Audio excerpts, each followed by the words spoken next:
Hello! Bienvenue sur Clan de Cœur par la parole. Je suis ravie de te voir encore aujourd'hui. Aujourd'hui, je vais apporter la parole qui est là, qui va faire du bien à ton âme, qui va faire du bien à ton être physique et qui va faire du bien à ton esprit. Ne quitte pas.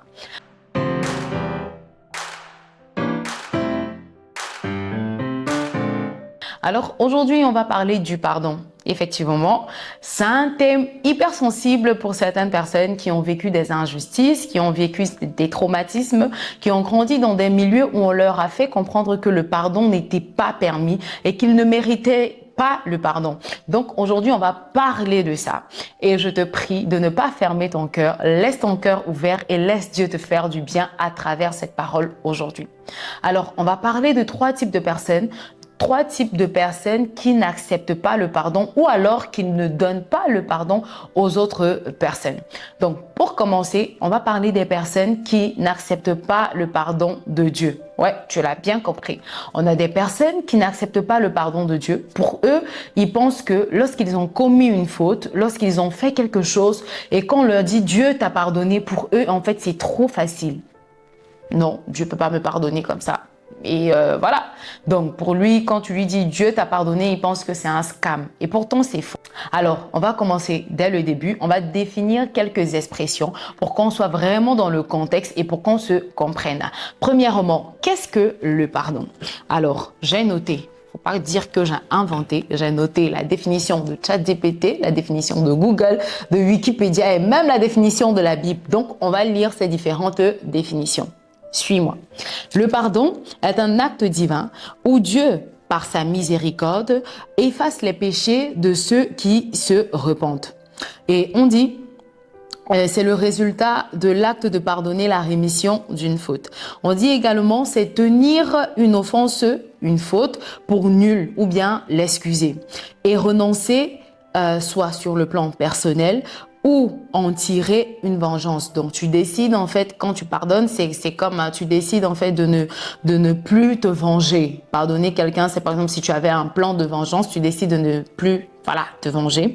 Également, sur un plan institutionnel, si tu avais décidé d'aller au tribunal avec quelqu'un, le fait de pardonner également, c'est décider de ne plus d'aller au tribunal avec cette personne. Et on dit également, le pardon peut s'entendre de différentes manières selon le contexte, religieux, philosophique, psychologique, sociologique ou politique. Donc, tu vois que déjà, le pardon ici, ce n'est pas que religieux, mais il est utilisé en fait dans les différentes institutions. Ensuite, on dit également que le pardon, il est issu du terme perdonare, qui signifie donner complètement, faire grâce, ne pas tenir compte d'une faute. Donc, quand on dit que Dieu te pardonne, ça veut dire Dieu te fait grâce, ça veut dire Dieu ne tient pas compte de ta faute. On est ensemble.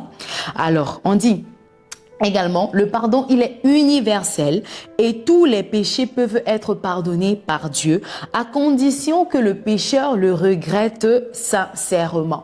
Donc, avec ces définitions, tu vois déjà que tu mérites le pardon. Tu vois déjà que quand on dit que Dieu te pardonne, ce n'est pas une farce, mais c'est une vérité. Alors, c'est quoi le péché? Le péché, c'est une transgression de la loi de Dieu, une rébellion contre sa volonté et c'est ce qui rompt la communion avec Dieu. Ouais. Donc, quand on dit que quelqu'un a péché, ça veut dire que quelqu'un a transgressé une loi que Dieu avait établie. Et du moment où tu transgresses ces lois, en fait, ça crée directement une séparation entre Dieu et toi, tu vois. Donc, là où avec Dieu, tu étais comme ça, si tu vois bien, tu étais comme ça avec Dieu. Lorsque tu pêches, il y a cette séparation, en fait. Donc, c'est comme, en fait, le péché. Quand tu pêches, le péché vient te séparer. Donc, ça donne ça. Tu vois un peu? Donc, le pont qu'il y a entre Dieu et toi maintenant, c'est le péché qui est là. Et c'est la raison pour laquelle Dieu nous a tant aimés qu'il a décidé de nous pardonner. Alléluia. Donc, la première fois que le verbe pardonner a été utilisé ou alors l'expression pardonner, c'est lorsque Dieu est allé voir Abraham. Et comme lui-même il le dit, mon ami Abraham, ouais. Donc, Dieu est allé voir Abraham et il lui a parlé de Sodome et Gomorrhe. Il lui a dit ce qu'il allait faire, le plan qu'il avait prévu pour Sodome et Gomorrhe. Et dans leur discussion, c'est là où Abraham a dit, mais si ce que tu veux faire là, est-ce que si tu trouves tel nombre de personnes, si tu trouves tel nombre de personnes, est-ce que tu ne vas pas pardonner? Et Dieu a répondu, si je trouve exactement tel nombre de personnes, je vais pardonner. Donc, c'est là, en fait, qu'on a eu l'expression pardonner. C'est la première fois, c'est dans le livre de Genèse, Genèse chapitre 18. À partir du verset 24, je te laisse, vas-y lire. Ça va te faire un peu de culture générale biblique. Je ne sais pas si ça se dit, mais bon.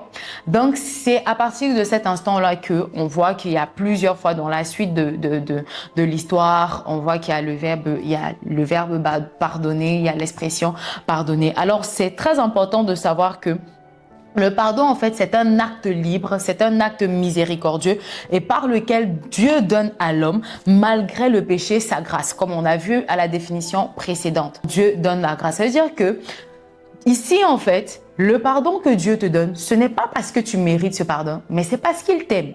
Alors, je comprends les personnes qui ne reçoivent pas, qui n'arrivent pas à accepter le pardon de Dieu. En réalité, quand ils n'arrivent même pas à accepter le pardon de Dieu, c'est parce qu'ils n'arrivent pas également à accepter l'amour que Dieu leur donne.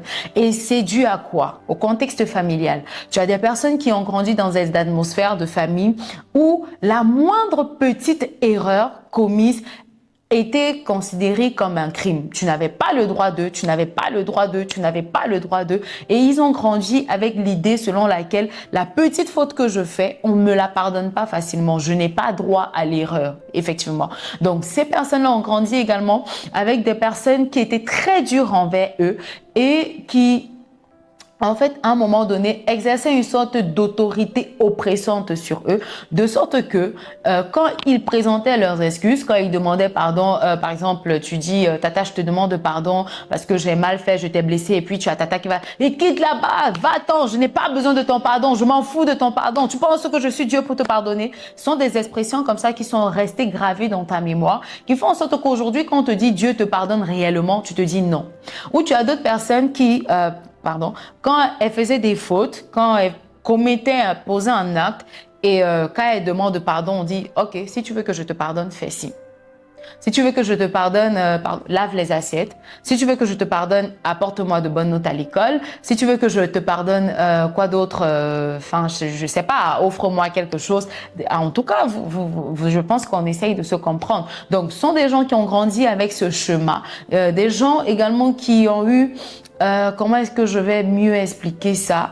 Qui ont grandi dans des contextes religieux. Ouais, ils étaient dans des familles très chrétiennes, très religieuses et qui ne comprenaient pas comment à l'église on allait leur enseigner le pardon, on allait leur dire que Dieu te pardonne et que à la maison, quand ils allaient faire une faute, le parent qui était un diacre à l'église ou un pasteur à l'église ou un prêtre ou bien qui était en tout cas une grande personnalité à l'église, qui était un ancien à l'église, le parent à la maison te dit « je ne te pardonnerai jamais ».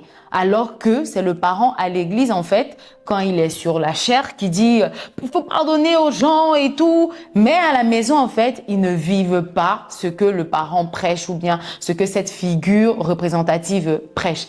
Et donc, aujourd'hui, quand tu leur dis « Dieu te pardonne », pour eux, c'est non, c'est faux.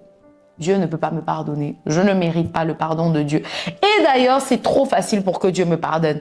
Donc, pour eux, en fait, quand tu dis non, il faut juste que tu dises « Seigneur, j'accepte ton pardon, j'accepte que tu m'as pardonné, j'accepte que l'erreur que j'ai faite, pardon, tu me la pardonnes et tout. » Eux, non, ils disent non. Pour eux, ils pensent qu'il faut un certain châtiment. C'est-à-dire, ils ont l'impression que quand ils disent ça, il faut que Dieu vienne peut-être les frapper et ils auront l'impression que parce que Dieu m'a frappé, qu'il m'a pardonné. Ou ils auront l'impression qu'il faut que comment est-ce que je vais dire ça? Il faut qu'il y ait une punition, en fait. C'est-à-dire que pour certains, ils ont défini la punition comme si c'était le pardon de Dieu. C'est pas ça, en fait. C'est pas ça. Quand il te dit « je te pardonne », mais en fait, c'est « je te pardonne ». Toi, accepte seulement. Et c'est tout. Tu vois? Et donc, je sais que c'est pas vraiment... Je sais que c'est vraiment pas évident. Mais je sais que c'est également possible si tu décides d'accepter. Et donc, peu importe les chemins par lesquels tu es passé, peu importe les épreuves par lesquelles tu es passé, Dieu te dit encore au jour d'aujourd'hui, ma fille, mon fils, je t'ai pardonné, avance en fait. Ne reste pas focalisé sur l'erreur en fait. Ne reste pas focalisé sur le péché que tu as commis. En fait, tu te dis non, Dieu a dit je ne dois pas voler. En fait, ce sont des gens qui ont grandi avec un légalisme terrible. Pour eux, parce ils ont, c'est-à-dire Dieu a dit il ne faut pas voler. Il se dit, bon, comme j'ai volé, Dieu va pas me pardonner. Mais non, c'est pas ce qu'il dit en fait. C'est pas ce qu'il dit. Tu vois, dans Ésaïe 1, le verset 18, lisons ça ensemble.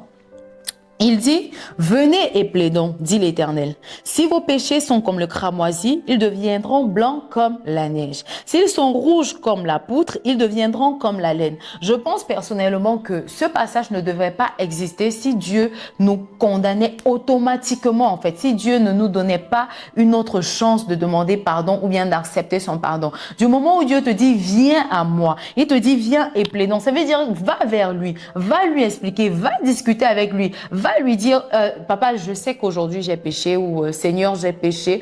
Je sais, chaque fois je te dis, je vais arrêter de voler, je vais arrêter de mentir, mais je me retrouve toujours en train de voler, je me retrouve toujours en train de mentir, je n'arrive pas, c'est difficile. Va vers lui en fait, c'est ce que Dieu veut. Et non que tu restes dans ta position et te dire, bon, j'ai volé, j'ai menti. Si je dis, il va rien changer. Et donc du coup, tu deviens un voleur professionnel, un menteur professionnel. Tu as des personnes par exemple qui sont addictes à la drogue et pour eux, en fait, ils se disent que non, ils ne méritent pas le pardon de Dieu parce qu'ils sont ils sont dans la drogue. Mais je suis désolée, en fait. Je suis désolée. Avec Dieu, tout le monde a du prix. Tout le monde a du prix. Que tu sois drogué, que tu sois menteur, que tu sois voleur, que tu sois prostituée. I don't know. Tout ce que tu peux imaginer, tous les titres négatifs que tu peux te donner, pour Dieu, tu as de la valeur. Donc, normalement, tu dois arrêter de penser comme ça. Tu dois arrêter de vivre dans cette pensée qui te condamne, en fait. Et tu dois tout simplement accepter le pardon de Dieu, aller vers lui, va plaider, en fait. Va lui dire, Seigneur, je sais que j'ai mal fait, mais pardonne-moi. Vous voyez, Dieu est là. Et il dit également dans le livre de 1 Jean, dans le livre de 1 Jean 1, je pense à partir du verset 8 ou du verset 9, si je peux peut-être me tromper. Bon, allons-y ensemble. 1 Jean 1, 9.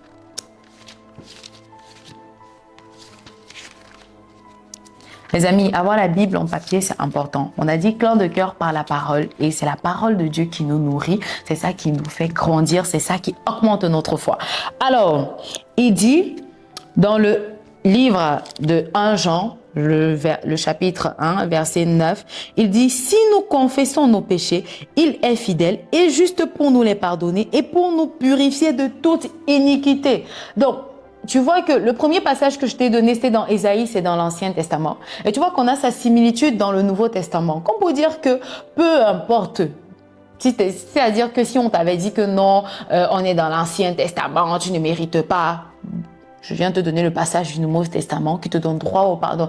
Il dit, si tu reconnais, il dit, si nous confessons nos péchés, il est fidèle. Donc, tu dois juste accepter. Il dit, il est fidèle pour nous pardonner. Il est fidèle pour te faire grâce. Il est fidèle pour effacer ta faute. Il est fidèle pour ne pas tenir compte de l'erreur ou de la faute que tu as commise. Donc, tu vois, c'est important en fait de mettre ça dans ta tête et te dire aujourd'hui, oui Seigneur, je sais que j'ai déconné. Je sais que je ne fais pas toujours les choses comme il faut. Je sais que je ne suis pas à la hauteur peut-être de ce que tu attends de moi. Mais je reconnais en fait que je suis imparfait. Et je te dis aujourd'hui, pardonne-moi. Et j'accepte ton pardon. Parce que plusieurs passent le temps à dire, oui, Dieu m'a pardonné. Mais en réalité, ils n'ont pas accepté le pardon de Dieu. Donc aujourd'hui, accepte le pardon de Dieu pour ressentir cette paix que tu cherches depuis. Pour ne plus vivre dans la culpabilité, pour ne plus vivre dans les remords, pour ne plus être là tout le temps en train de te dire, oui, est-ce qu'il m'a réellement pardonné? Et il t'a pardonné. Et je ne sais pas, je sens ça de dire à quelqu'un, même si tu as eu une grossesse hors mariage, Dieu t'a pardonné, il t'aime comme ça. Évidemment, il ne va pas avorter cette grossesse que tu as eue, non. Par contre, cet enfant qui vient est la preuve parfaite de l'amour qu'il a pour toi. Donc, il ne va pas, le pardon de Dieu n'empêche pas la conséquence. Si tu as volé et que la police t'a attrapé, lui, la conséquence, tu iras en prison et tout ce qui va avec. Mais ça ne veut pas dire qu'il ne t'aime pas. Ça ne veut pas dire qu'il ne t'accepte pas. Ça ne veut pas dire qu'il ne t'a pas pardonné. Il t'a juste pardonné. Mais tu vois que ici, en fait, c'est à toi de faire le premier pas, de reconnaître que tu es dans l'erreur, de demander son pardon et en retour, il te pardonne. Et tu sais, la chose qui est magnifique et qui est merveilleuse, c'est que la plupart du temps, Dieu t'a déjà pardonné, en fait. Il veut juste que toi, tu viennes lui demander pardon. C'est tout. Sinon, lui, il t'a déjà pardonné. Donc, quand tu viens lui demander pardon, d'office, il t'avait déjà pardonné. D'office, il te pardonne. Mais le pardon, en fait, c'est plus pour toi. C'est pas pour Dieu.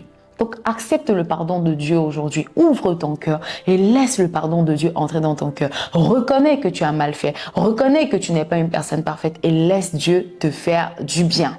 Amen. Donc, comme tu vois, c'est important donc d'accepter le pardon de Dieu.